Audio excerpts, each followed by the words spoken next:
The clock struck midnight at St. Mary's Hospital, and Nurse Emily Carter was still on her feet.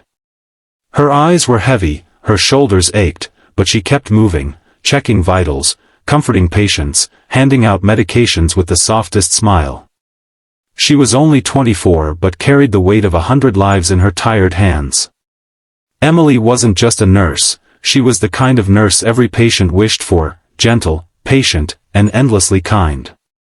Yet, behind that calm smile, her life was far from easy. She lived in a tiny studio apartment, worked double shifts to pay off her student loans, and skipped meals more often than she admitted. What broke her heart most was something far smaller than the big struggles. Her best friend's wedding was in 2 weeks, and Emily couldn't afford a dress. She had smiled when her friend handed her the invitation. She had promised she'd be there. But the truth? After rent, groceries, and her brother's college fee she secretly helped pay, there wasn't $1 left for anything extra, let alone a dress nice enough for a wedding. It was the next evening when she met him. Room 312. A young boy named Oliver lay in bed, pale but grinning through his 4 tubes. He was recovering from surgery, and Emily had been his nurse for 3 nights straight. But it wasn't Oliver who changed her life. It was his father, Daniel Reed. Daniel was a tall man in his 40s, with tired eyes like someone who had seen too much grief too soon. His wife had passed away years ago, and Oliver was all he had left. Emily noticed how he slept in the chair by his son's bed every night, how he smiled through the worry, and how he always thanked her for everything, even the smallest things. On her 4th night, as Emily adjusted Oliver's blanket, Daniel spoke. "You're always here," he said softly. "Don't you ever take a break?" Emily chuckled. "Breaks cost money," she joked before she could stop herself. Daniel tilted his head. "You look like you could use a good night out." Emily smiled faintly. "I don't really do nights out." The next evening, Oliver was doing much better. Daniel caught Emily near the nurse's station. He looked almost nervous. "Emily," he began, clearing his throat, "I overheard you talking to Oliver yesterday, about your friend's wedding." Emily's cheeks warmed. She had told Oliver in passing about not having a dress. She never thought anyone was listening. "I don't mean to intrude," Daniel continued, "but, would you let me take you shopping?